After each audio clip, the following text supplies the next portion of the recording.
Good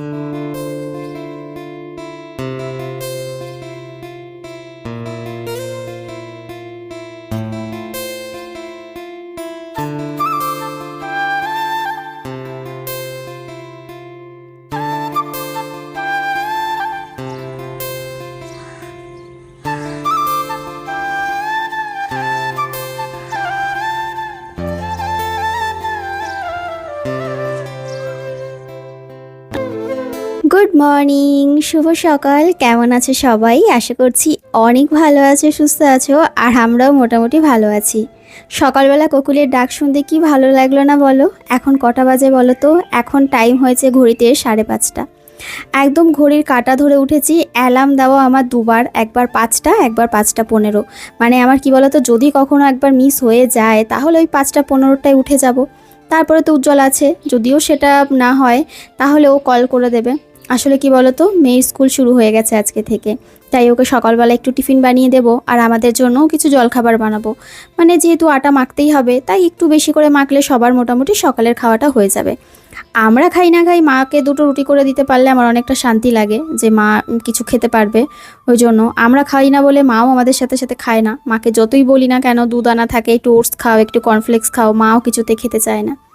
তো এদিকে ভেন্ডি ভাজা বসিয়েছি। আমার মেয়ের আবার হাজারও বায়না, কারণ ও খেতে চায় না, মানে অর্ধেক জিনিসই খেতে চায় না। তবে ভেন্ডিটা ভাজা বলো, সিদ্ধ বলো, তরকারি বলো, খেয়ে নেয়।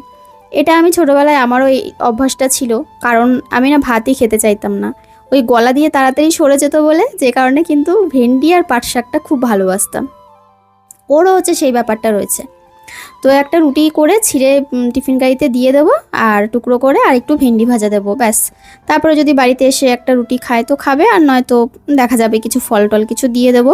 আর সকালবেলা এক টুকরো, মানে একটা রুটি খেয়ে একটা ছোটো মতো রুটি করে দেবো। খেয়ে একটু জল খেলেও অন্তত আমার মায়ের মনটা আর কি শান্ত থাকবে যে না, পেটে কিছু পড়েছে। কারণ এই দেখো 6:30টার মধ্যে বেরিয়ে যাব, তারপরে বাড়িতে ফিরতে ফিরতে ওদের তো বেজে যায় 11:30, 12:15 বেজে যায়। তাই বাড়িতে এসে ওই তাড়াহুড়ো করে আবার ভাত খেতে না, গরমকালে না হাঁপিয়ে যায় বাচ্চারা। তো আর এই দেখো, আমাদের বাড়ির একজন আর্টিস্ট আছে। আর আর্টটা হয়েছে, যে আর্টটা করেছে ও, সেটা হচ্ছে আমার জামার সাথে। আমার জামাটা দেখতে পাচ্ছ, হাতাটা পরার পর বুঝতে পারলাম আমার জামার হাতাটা খাওয়া। একজন বসে বসে বসে বসে কুটকুট করে জামার হাতাটা খেয়ে নিয়েছে। সেই আর্টিস্ট আর কেউ নয়, তিনি হচ্ছেন আমার পেস্তা। তো যাই হোক, আমি বলেছি এটা ফেলবো না, যখন তুই আর্ট করেছিস সেটা আমি পরবই। তো ওই জন্য পরে আমি তোমাদেরকে যখন ভিডিওটা শেয়ার করছি, তখন দেখছি এতটাই বোঝা যাচ্ছে, তাই ভাবলাম তোমাদেরকে বলে দিই। নাহলে আবার কেউ কেউ কমেন্টও করবে যে কণিকা তোমার নাইটি ছিঁড়ে গেছে হাতার কাজটা। আসলে ওই আর্টিস্টেরই কাজ। তারপরে দেখো আমি বাসনগুলো সব মেজে নিচ্ছি, কারণ মেয়েকে তো দিয়ে আসতে যাব, তো এখন একটু সময় আছে। সময় বলতে সময় নেই আসলে, ওকে রেডি করতে হবে। ও টিফিন গুছিয়ে দিলাম, জলের বোতলে জল ভরবো। তারপরে জামা কাপড়গুলো কালকে রাতে গুছিয়ে রেখেছিলাম। আমি নিজে রেডি হব, চুল বেঁধে দেবো, তো সময় একদমই নেই। তার মধ্যে যত তাড়াতাড়ি করে ওঠা যায়।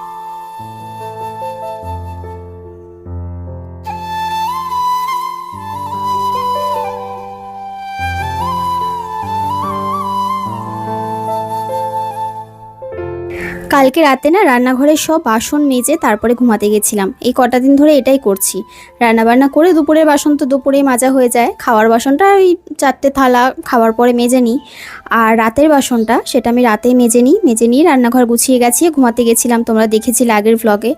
ঘর ঝাড় দিতে গিয়ে আমার চুলই খুলে গেছে। যাই হোক, সেদিকে আমার নজর নেই। আমার নজর কতক্ষণে আমি এখান থেকে বেরিয়ে মেয়েকে রেডি করে আমি নিজে রেডি হব। আর এই দেখো, অনেক দৌড়ঝাঁপ করে সকালবেলাটা, মানে বুঝতেই পারো সময়ের মধ্যে যেতে হবে, যেহেতু এই টাইমটা আমার কাছে ভীষণ মানে গুরুত্বপূর্ণ। আর এই যে দুজনে বেরিয়ে গেছে রেডি হয়ে। তো আজকে ওদের পিটি ড্রেস ছিল, মানে আজকে হচ্ছে বৃহস্পতিবার, তবে আমি নর্মাল ড্রেসেই পাঠিয়েছি, কারণ আজকে না ওই অদ্রিকা আবার দেখলাম পিটির ড্রেস পরেছে, কারণ আজকে প্রথম দিন তো কোনো ক্লাস হবে না। আজকে ওই মানে ধরো ইন্ট্রোডিউস হবে, তারপরে তোমার ডায়েরি দেবে, একটা বই বাকি আছে সেটা দেবে, আর হয়তো ওই আর কি কিছু হবে জানি না ঠিক। তো নর্মাল ড্রেসেই আর কি পাঠালাম আজকের দিনটা। আর আজকে এঁচোড়টা কাজে লাগবে। যাই হোক, সকালে আমি একটু টমেটো এনেছিলাম, একটু বিনস, একটু গাজর, কারণ আজকে করব এঁচোড় বিরিয়ানি। আজকে প্রথম করব এরকম টাইপের বিরিয়ানি, আগে কখনো করিনি, করেছি ঠিকই কিন্তু অন্য রকম করেছি, এঁচোড়টা দিয়ে করিনি, এঁচোড়টা আজকে ফার্স্ট করব। তো দেখা যাক কেমন হয়। তারপরে আমি না একটুও রেস্ট নিলাম না আজকে। কালকে রাতে কটার সময় ঘুমিয়েছি জানো? কালকে ঘুমিয়েছি প্রায় বাজে তখন 1:30 থেকে 1:45। তাও ভিডিওতে ভয়েস ওভার দিতে পারিনি, শুধু এডিটগুলো করে রেখে দিয়েছি, তাই বেজে গেছে 1:30। তো আর 2 জায়গায় শুধু ভিডিও পোস্ট করে শিডিউল করে রেখেছি যে টাইম মতো পোস্ট হয়ে যাবে। আর 2-3টে ভিডিও যেগুলো আমি ভয়েস ওভারও করতে পারিনি, শুধু এডিট করে রেখেছি। তো সেই করতে এত রাত হয়ে গেছে। তারপরে আবার উঠেছি 5:30। তাহলে ভাবো হাতে গোনা কোনটুকুনি সময় আমি ঘুমাতে পেরেছি। এখন আমার এত ঘুম পাচ্ছে, কিন্তু ঘুমালে হবে না, ঘুমালে না উজ্জ্বলকে ওঠাতে পারবো না টাইম মতো। তারপরে ঘরের কাজ রয়েছে, আর আজকে যেহেতু বললাম বিরিয়ানি করবো একটুখানি। আসলে বিরিয়ানি বলতে কি মানে সেই রকম কিছু মানে তরিজুত করে কিছু না, ওই আর কি এঁচোড়ের তরকারি করব, তার থেকে ভাবলাম ঘরে চাল রয়েছে, একটুখানি ওই বিরিয়ানি মশলা আছে করি। তো সেরকম স্পেশাল করে কিছু না, তবুও দেখা যাক কেমন হয়। আর এদিকে আমার সাথে সাথে আমার পেস্তা বাবুও উঠে গেছে। আর সকাল সকালে একটা পাখি এসে কীরকম কিচিরমিচির করছিল তোমরা শুনতে পেয়েছো নিশ্চয়ই। ও প্রতিদিন ওইভাবে ডাকে, মানে সেমভাবে ডাকে। আর এই সকালবেলাটা না, সকালবেলা কি আমার সারাদিন আমার ঘর বাড়ি ব্যালকনি আর আমার ছাদ বাগানে পাখির কিচিরমিচির শব্দ ভীষণ ভালো লাগে শুনতে। ঘরদোর মোছা হয়ে গেল, ঝাড় দেওয়া হয়ে গেল, আর বিছানাপত্রও সব ঝাড়পোছ হয়ে গেছে। হ্যাঁ, তবে বরের বিছানাটা সাইড দিয়ে একটু হাত দিয়ে ঝেড়ে নিয়েছি, পরে উঠলে ও চাদরটাই চেঞ্জ করে দেবো, তাহলে আর অসুবিধা হবে না। পরে একবার দুপুরের দিকে ঘরটা না হয় ঝাড় দিয়ে নেব, তাহলে আমার সকালের কাজগুলো হয়ে গেল। সকাল সকাল দুপুরবেলা একটু এডিট করে তাড়াতাড়ি করে একটু রেস্ট করতে পারবো। 1 ঘন্টা ঘুমিয়ে নিলে দুপুরে আমার এই ক্লান্তি ভাবটা চলে যাবে। আর কালকের যে জামাকাপড়গুলো মেলা ছিল, সেই জামাকাপড়গুলো নিয়ে আসলাম, এবার সব এক এক করে গুছিয়ে রাখছি। আলমারিতে এখন ঢোকাবো না অবশ্য, তবে গুছিয়ে রাখি। আর এই দেখো ঘেমে নিয়ে একাকার হয়ে গেছি কাজ করতে করতে, তো সেই নাইটি দিয়েই মুখটা মুছে নিলাম। তো যাই হোক, এদিকে দেখো জামাকাপড়গুলো সব গুছিয়ে এবার আমি একটু ছাদে যাব, কারণ মা সবে উঠেছে, মা উঠে ছাদে গেছে ছাদের গাছের যত্ন আত্তি করতে। তো আসলাম ছাদে এসে দেখলাম এখানে মা আবার একটা এই গেট দিয়েছে, এটা টানিয়ে দিয়েছে এখানটায়। আর যেহেতু এখন এই বৃষ্টি বর্ষা হচ্ছে, হাওয়া দিচ্ছে, তো ওই জন্যই আর কি। আর এইখানটায় দেখতে না খুব ভালো লাগে। তো এসে চারিদিকে গাছপালাগুলো দেখতে দেখতে মনে পড়লো যে যা, সেই কুমড়োটা তো এখনও পর্যন্ত পাড়া হয়নি, তো কুমড়োটাই আগে পেরে নিলাম। কুমড়োটা না খুব বেশি বড় হয়নি, তবে কুমড়োটা কালকে করব, দেখা যাক কেমন খেতে হয়, তোমাদেরকে রান্না করার পর তারপরে জানাবো।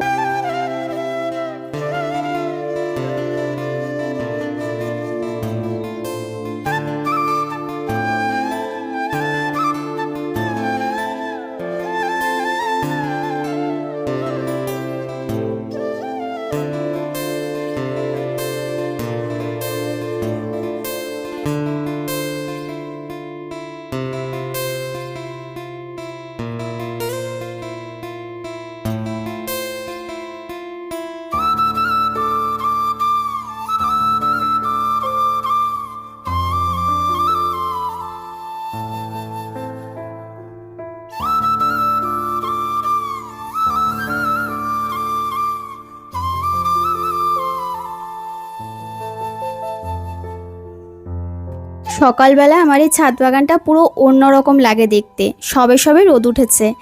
আর আমার এই যে আগের দিনের একটা ফুল দেখিয়েছিলাম তোমাদেরকে, আমাকে একজন কমেন্ট করেছিল, দিদি এই ফুলটা খুব সুন্দর দেখতে, এটার নাম কি? তো এটার নাম হচ্ছে রক্তকরবী। এটা একটা ছোট্ট ডাল এনে পুঁতেছিলাম, তোমরা তো সে গল্প জানো, তোমাদেরকে দেখিয়েছি। সেই গাছ আজকে কত বড় হয়ে গেছে। তারপরে কেটে গেছে বেশ অনেকটা সময়, প্রায় 1.5-2 ঘন্টা কেটে গেছে।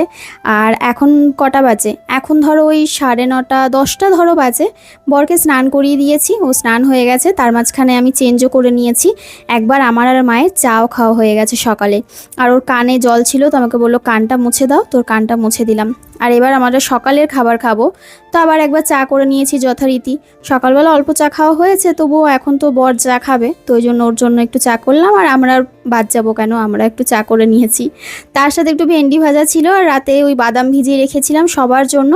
আর এই যে আমার ছোট্ট মাটা বসে বসে কুটকুট করে বাদাম খাচ্ছে, আর তার সাথে ও রুটি খেয়েছে, মানে রুটি ওই একটুখানি খেয়েছে, 1-2 টুকরো। ওদের খাওয়া মানে বুঝতেই পারছো। আর এই দেখো আমাকে দেখাতে গেল, মামাম দেখ বাদাম খাচ্ছি বলে মুখে দিল, যেই অমনি নিচে পড়ে গেল।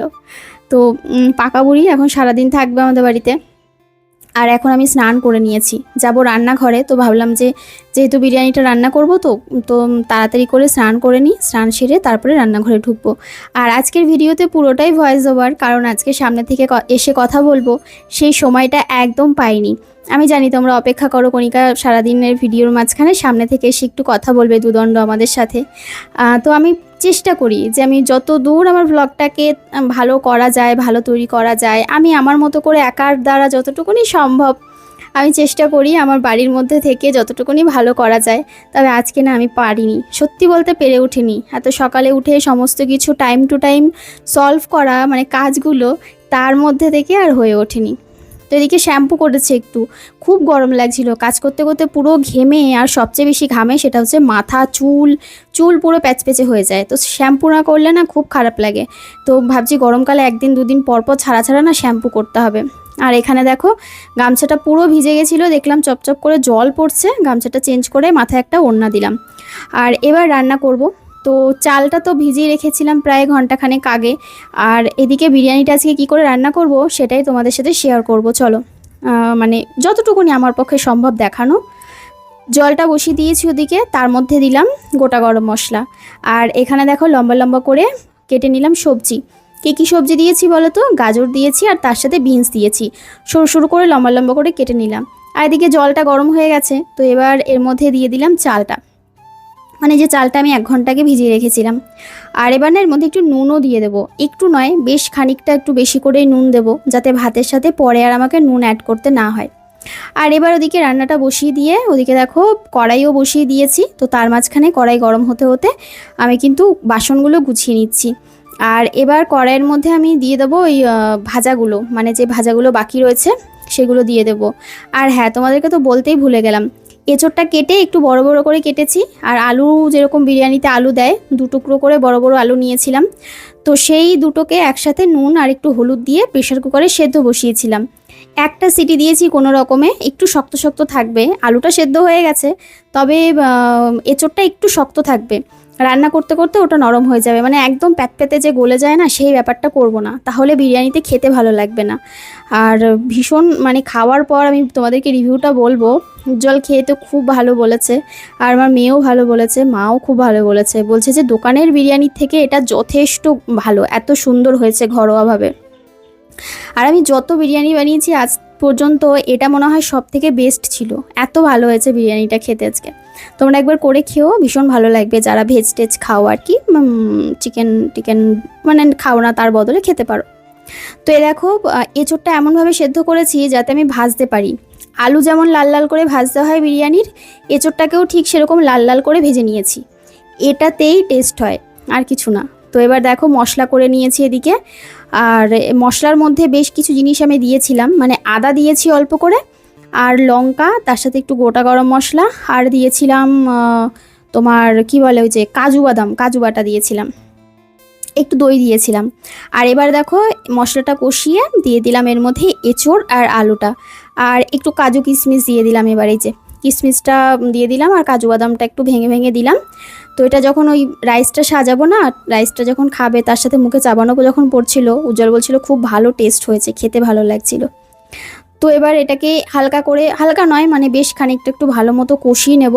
আর এই দেখো আলু তো পুরো সেদ্ধ হয়েই গেছে, আর এঁচোড়ও সেদ্ধ হয়ে গেছে, মানে এঁচোড় পুরো ভেতরে সেদ্ধ, কিন্তু মনে হবে যে এঁচোড়টা পুরো গোটা গোটা আছে, মানে ভাঙবে না ব্যাপারটা। এবার এর মধ্যে একটু ঘি দিয়ে দিলাম। নিরামিষ বিরিয়ানিতে না একটু ঘিটা একটু বেশি দিলে ভালো লাগে খেতে। এবার এর মধ্যে আমি দিয়ে দিলাম বিরিয়ানি মশলা। তোমরা চাইলে গরম মশলাও অ্যাড করতে পারো, বিরিয়ানি মশলাটা পরে দিতে পারো। তবে যেহেতু সব কিছু এক জায়গাতেই যাবে, তাই একটু এর সাথেও বিরিয়ানি মশলা আমি অ্যাড করে দিলাম। তো ব্যাস, এর মধ্যে আর কিছু দেওয়ার নেই। রেডি হয়ে গেছে, দেখতে পাচ্ছ সুন্দর গ্রেভিও হয়েছে। এটা দিয়ে এবার ভাতটা সাজিয়ে নেব। যেমন ওই লেয়ার বিরিয়ানি করে সেভাবেই করব, ঘরোয়াভাবে। আগেও তোমাদেরকে অনেকবার দেখিয়েছি, তবে আগে না পনির দিয়ে করেছিলাম, কখনোই কাঁঠাল দিয়ে করিনি, এঁচড় দিয়ে আর কি করিনি। তো এই গামলাটাতেই সসপ্যানটাতেই সাজিয়ে নেব, কারণ আমার বড় পাত্র নেই আর বেশি বিরিয়ানি করার জন্য আমার জায়গা নেই। আমার এই ছোট অল্প স্বল্প বিরিয়ানি করার জন্য ঠিক আছে এই জায়গাটা। বা হাঁড়ির মধ্যে করি না, যদিও হাঁড়ির মধ্যে করলে না ভালো হয় না, মানে সাজানোর জন্য অসুবিধা হয়। আর ওই যে কড়াইশুঁটি ছাড়িয়ে রেখেছিলাম ডিপ ফ্রিজে, সেটাকে একটু ভেজে নিয়েছিলাম। তো এবার দেখো লেয়ার করে করে ওই তরকারিটা একটু দিচ্ছি, এঁচড়ের তরকারিটা। এবার এই যে ভাজা সবজি দিলাম, এবার কড়াইশুঁটি দিলাম, আর এবার দিচ্ছি বিরিয়ানি মশলা। এবার দেব ঘি। প্রত্যেকটা লেয়ারে আমি অল্প অল্প করে ঘি দেবো, যাতে ঘিটা সমস্ত জায়গায়, ঘি মশলা সব কিছু প্রত্যেকটা লেয়ারে থাকে আর সুন্দরভাবে মিক্স হয়ে যায়। যখন আর কি কেটে তুলবো তখন যেন সুন্দর করে মিক্স হয়ে প্রত্যেকটা জায়গা থেকে উঠে আসে। তো আবার রাইস দিয়ে দিলাম, মানে ভাতটা দিয়ে দিলাম। আর ভাতটা আরেকটু ঝরঝরে হতো, তবে হয়েছে মোটামুটি, খারাপ হয়নি, ভালোই হয়েছিল। এবার ওই আবার এঁচড় টেচড় সমস্ত লেয়ারে যাতে এঁচড় পড়ে, আলু পড়ে, সেভাবেই আর কি দিচ্ছি। এবার আবার বিরিয়ানি মশলা দিলাম, আর এবার আবার একটু ঘি দিয়ে দিলাম। তো এইভাবে করে করে পুরো লেয়ারটা সাজিয়ে নিই চলো। আর তারপরে লাস্টে তোমার ফাইনাল লুকটা দেখাচ্ছি একটু পরে, হ্যাঁ।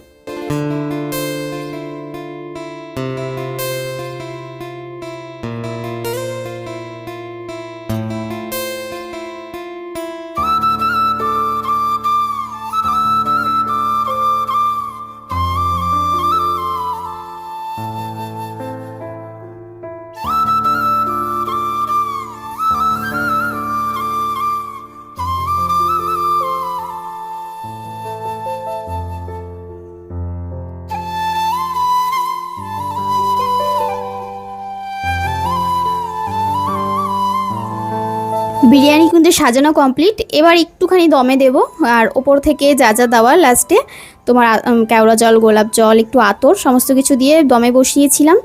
আর এবারে দেখো ভাত বেড়ে নিয়েছি। তো এই যে মায়ের বেড়ে নিয়েছি, আমাদের বেড়ে নিয়েছি। আর এটা দেখতেও যেমন হয়েছিল, খেতেও খুব সুন্দর হয়েছিল। প্রত্যেককে বলবো যারা বানাতে পারো বা বানাও তারা এটা ট্রাই করতে পারো, খুব ভালো হয় খেতে। তো চলো আজকের ব্লগটা রাত অবধি আমি কন্টিনিউ করতেই পারিনি। সবাই ভালো থেকো।